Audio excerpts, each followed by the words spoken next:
O episódio 3 de Daredevil Born Again chegou ao Disney Plus e bora pra nossa análise com spoilers, porque é um episódio realmente fantástico em diversos sentidos e com muitos detalhes interessantes pra gente analisar.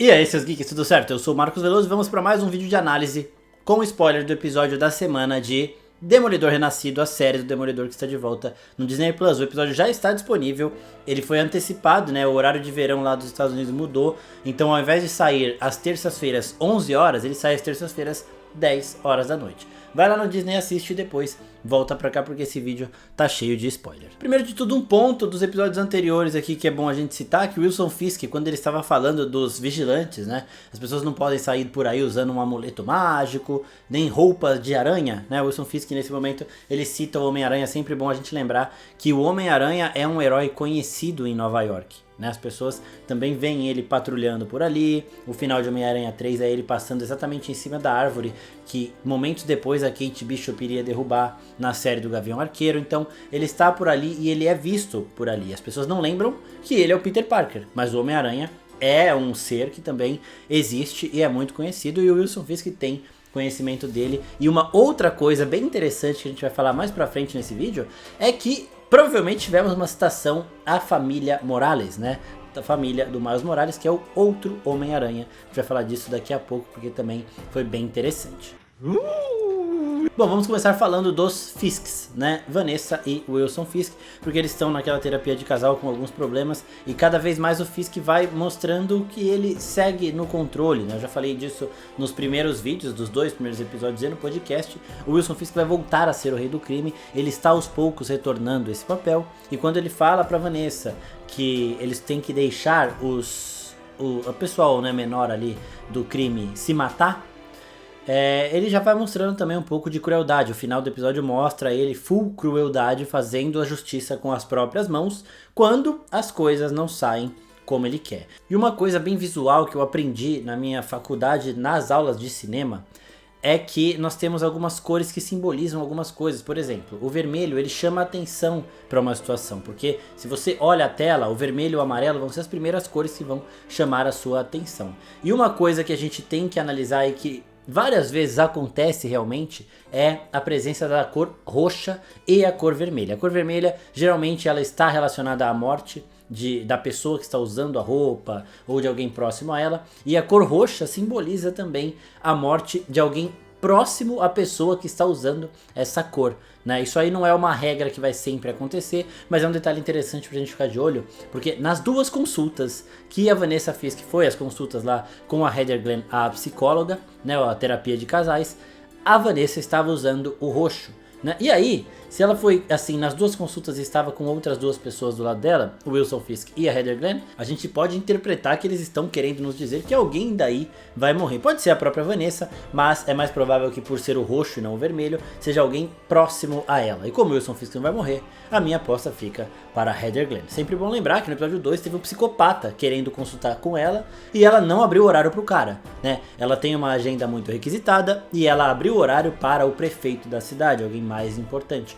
Talvez isso faça com que aquele doidinho lá se sinta também rejeitado por ela e acabe tendo algum tipo de problema. Já falei nos vídeos do episódio anterior que eu acredito muito que ele seja o Muse, o psicopata, o serial killer que a gente vai ver aparecendo na série, e ele pode ser um dos gatilhos também que vai fazer o Matt voltar a ser o Demolidor, caso realmente tudo isso se concretize, o roxo tenha a ver com a morte da Heather Glenn e esse cara seja o assassino dela. Tá bom. Bom, agora vamos à parte excelente, porque esse foi um episódio que, assim, ele tem momentos de tensão. Por exemplo, quando estavam levando o Nick Torres para o júri, eu falei, mano, não vai dar certo, não vai dar certo. O Matt tá muito calmo, meu Deus, a polícia não vai deixar o cara chegar lá. E foi um momento de tensão que você fica com o coração na mão, né? A gente não teve nesse episódio o Matt agindo como Demolidor, mas a gente teve ele agindo na corte como Matt Murdock, e foi um negócio fantástico. Os momentos dele ouvindo as pessoas cochichando, dele ouvindo se a pessoa tá mentindo ou contando a verdade, dele mexendo com o emocional das pessoas, é muito bom, e nesse episódio tá, na minha opinião, melhor do que nunca. O júri do Matt Murdock neste episódio é um dos melhores júris que eu já vi, do Charlie Cox como Matt Murdock, como Demolidor, tanto na série da Netflix quanto aqui na Disney. Ele aparece no júri também em She-Hulk, mas lá é uma vibe um pouco mais cômica, né? E aqui foi muito, muito pesado. Até comentei com meu irmão enquanto a gente estava assistindo que a aura Matt Murdock dentro de uma sessão de julgamento, dentro da corte, é muito forte. Então quando ele tá falando com o júri,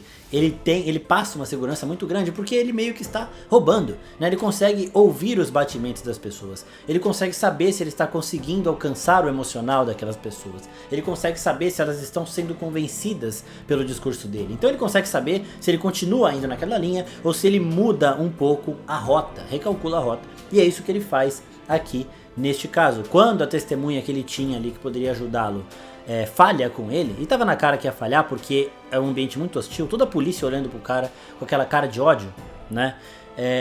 Ele tem que partir para uma nova abordagem e ele acaba revelando que o Hector Ayala é o Tigre Branco, né? E essa mudança também gera uma comoção na cidade e de novo entra a importância do documentário da Baby Uric, da cobertura que a Baby Uric faz do coração de Nova York, como que as pessoas estão lidando com tudo isso, né? E isso passa muita verdade porque, de novo, todas as pessoas que a gente vê depondo, conversando com a Baby Uric nessas cenas desse documentário, a gente consegue identificar em São Paulo, em qualquer cidade, em qualquer lugar do mundo, porque são ali meio que pessoas reais falando sobre os assuntos, sabe? Pessoas que ora vão acreditar na teoria da conspiração, ora não, ora vão confiar que aquele maior vilão de todos pode ter um lado bonzinho, ora não. Então é bem legal também esse ponto. E a forma com que o Matt conduz o julgamento, ela é fantástica. A gente pode chamar ele um pouco de inescrupuloso, por ele acabar revelando a identidade do Hector, algo que ele não faria com si próprio, mas funcionou, né? A reação do juiz é fantástica, a reação do promotor, elas são fantásticas. Os caras ficam putos com ele e ele tipo, caralho, ele vai lá de boa, assim, beleza, né? Não funcionou o que eu queria, eu tive que fazer isso. Eu achei essa parte também bem legal, eu tô gostando como eles estão mesclando a comédia com esse tom bem mais sério, comédia bem menor, mas uma comédia que ali funciona em alguns momentos. Então assim, dei boas risadas nesse momento específico. Então pra mim, essa cena toda do júri foi fantástica. A gente fica com o coração na mão em diversos momentos. Quando o Matt tá fazendo o discurso, quando o Hector tá depondo, quando a polícia tá encarando o outro das testemunhas, quando o júri vai dar o seu veredito, né? É tudo muito emocionante. Eu vibrei aqui em casa porque eu não tava meio que prevendo que as coisas aconteceriam tão rápido quanto elas aconteceram no episódio. Então quando o Hector foi declarado inocente, eu vibrei aqui em casa. Falei, caralho, falei, puta, não vai dar certo. Na terceira acusação ele vai ser condenado. E não, inocente, inocente, inocente. Tá livre, pode ir embora. Gostei demais desse momento, só que aí depois começou a me dar calafrios. Oh my God. Gostei demais desse momento, e é no meio disso tudo que nós temos a citação que eu falei, que pode estar nos apresentando a família de Miles Morales. Porque, pra quem não sabe, o pai do Miles Morales é um policial em Nova York. Enquanto o Matt Murdock está lendo relatórios da polícia, de policiais que dizem que foram ajudados pelo Tigre Branco, Hector Ayala, ele cita o Officer Morales, o policial Morales. E pode sim muito bem ser o pai do Miles. A câmera mostra alguns policiais ali, mas quando ele fala do Officer Morales não mostra, então provavelmente ele não estava assistindo esse julgamento. Mas isso nos reforça que sim, o pai do Miles pode estar por aí. Sempre bom lembrar que no primeiro filme do Homem-Aranha o Gatuno fala que tem um sobrinho vivendo nas ruas de Nova York, que é o Miles Morales. E agora nós temos uma citação ao Officer Morales. O pai do Miles é um policial em Nova York e eles acabaram de citar, o Matt Murdock acabou de citar um policial de Nova York chamado Morales. Pode ser um nome comum, pode ser só uma coincidência, mas eles estão brincando com a gente sim, colocando mais dos Morales em Nova York. E essa citação foi pra mim fantástica. O pai dele é um policial, a gente sabe, e ele acaba de ser citado em Daredevil Born Again. Bom, aí o julgamento termina, tudo muito feliz, eu fiquei bem aliviado pra falar a verdade,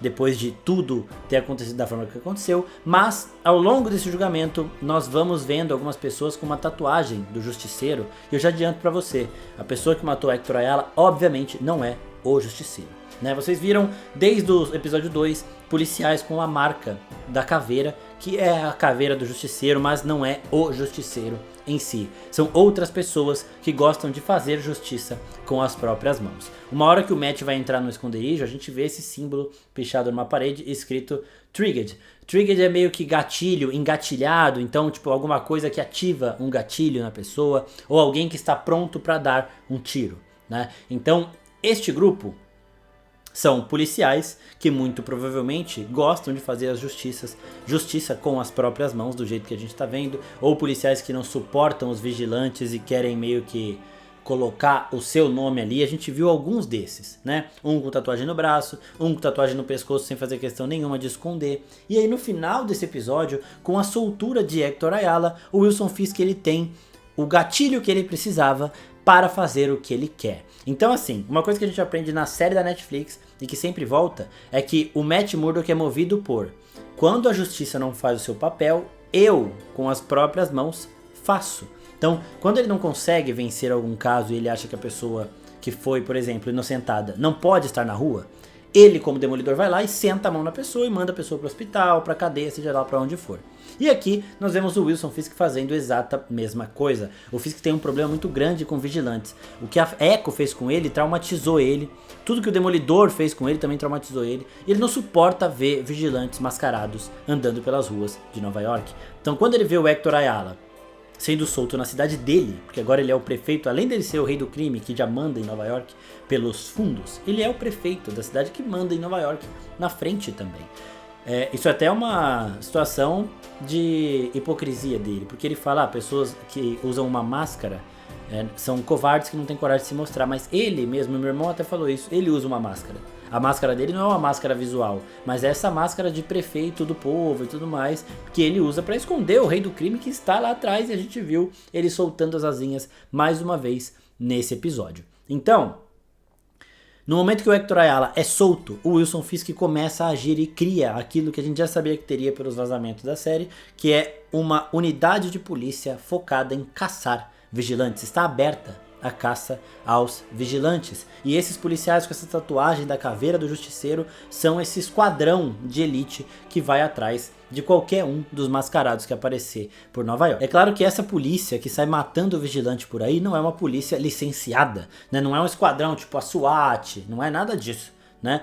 Eles são uma polícia secreta que vai fazer a sujeira pro Fisk. São policiais que vão aceitar isso. Se a gente lembra bem lá no episódio 1 ou no 2, quando o Matt está tentando entender como que a polícia lida com a presença do Fisk na política, o investigador do Matt fala pra ele, metade da polícia odeia o Fisk porque ele é um matador de policial, mas a outra metade ama o cara. Essa outra metade que ama o Fisk, parte dela vai ser essa guarda, esses triggered, né? Esses engatilhados aí que vão matar os vigilantes, que vão caçar os vigilantes para o Wilson Fisk. Tem gente que não faz questão de esconder a tatuagem, aí é outra história. Mas é um grupinho seleto que o Wilson Fisk vai criar, junto com os policiais que apoiam ele, né? Para caçar os vigilantes. E aí, acaba entrando o Homem-Aranha na roda. O Homem-Aranha a gente sabe que ele não vai aparecer, porque a Marvel não tem os direitos para usar o Homem-Aranha em séries de live action. Só em animação e nos filmes, né? Mas o Demolidor entra nessa, o Justiceiro entra nessa, qualquer vigilante que aparecer por Nova York tentando fazer justiça pelas próprias mãos vai entrar na mira desse esquadrão de bastidores da polícia, o esquadrão que usa o símbolo do próprio Justiceiro. E aí nisso o Wilson Fisk faz exatamente o que o Matt Murdock faz, mas com outros motivos. Quando a justiça não faz o que ele gostaria que ela fizesse, ele faz a justiça com as próprias mãos. E o episódio encerra de um jeito muito... né, tem a morte do Hector, que é chocante, mas ele encerra de um jeito mais sereno. Não sei se vocês perceberam, no final, quando tá passando os créditos ali, tem uns barulhinhos de fundo, né? Um canto de sapos, exatamente, porque quando o Hector tá conversando com o Matt, logo depois do Matt revelar a identidade secreta do Hector para todo mundo, o Hector fala dos sapos da cidade que ele cresceu, né, que ele passou muito tempo lá em Porto Rico, que é o país onde ele nasceu. Ele fala dos Cocky Frog, que são sapinhos bem fofinhos, vocês estão vendo aí na tela, muito fofos mesmo, que tem uma canção meio singular, uma canção que os estrangeiros acham incômoda, mas as pessoas que vivem naquela região veem como um canto divino, né? Alguma coisa meio ali da natureza falando e tudo mais. É uma coisa bem simbólica e é muito bonito realmente, porque a série termina com estes sapos cantarolando, com esse cantar que o Hector chamava de casa. Mas eu achei bem legal esse detalhe do canto dos sapos estar no fundo dos créditos do episódio. E antes de encerrar também temos outro ponto. No meio do julgamento, o Hector cita duas pessoas que moram com ele e a esposa.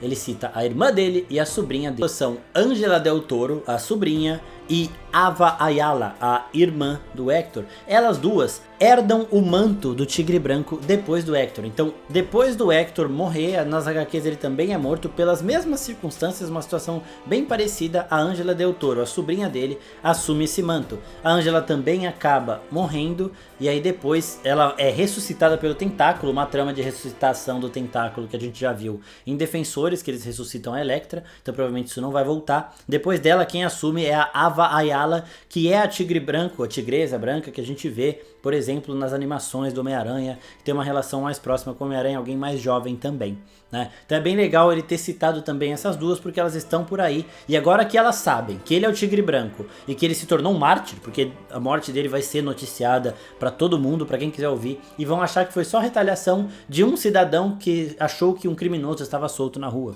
sabe? Alguém querendo fazer justiça com as próprias mãos. Eles não vão chegar no Wilson Fisk, muito menos nessa polícia que ele criou. E isso vai gerar uma grande comoção, porque ele se tornou esse mártir e alguém vai querer assumir esse manto. A gente viu o que parecia ser a sobrinha dele, né, a Angela Del Toro ali no júri, muito empolgada ao ver o tio como um herói, ao ver os depoimentos das pessoas, ao ver ali ele naquela situação. Ela estava empolgada com o herói que vivia com ela, né? Então faz sentido ela ou a Ava assumirem esse manto até o final dessa primeira temporada, para que nós tenhamos outro Tigre Branco no universo cinematográfico da Marvel. Bom, nesse momento já tem uma caixinha de perguntas aberta lá no nosso Instagram, para vocês mandarem as suas dúvidas deste e dos outros 2 primeiros episódios de Demolidor Renascido, para nós respondermos no nosso podcast Nexus Room do episódio. Então toda semana a gente vai gravar um capítulo do nosso podcast falando dos episódios e respondendo também as dúvidas de vocês. O primeiro episódio do Nexus Room de Demolidor já está disponível no Spotify, em qualquer agregador de áudio que vocês gostem de ouvir, né? Então já podem ir lá pesquisar, porque a gente fala dos episódios 1 e 2, e o próximo vai ser gravado na quarta-feira seguinte ao lançamento do episódio e publicado até no máximo sexta. Então mandem suas dúvidas lá no nosso Instagram que a gente responde no podcast. Espero que vocês tenham gostado desse vídeo. Se gostou, se inscreve no canal, curte aqui, até a próxima, pessoal. Tchau, tchau.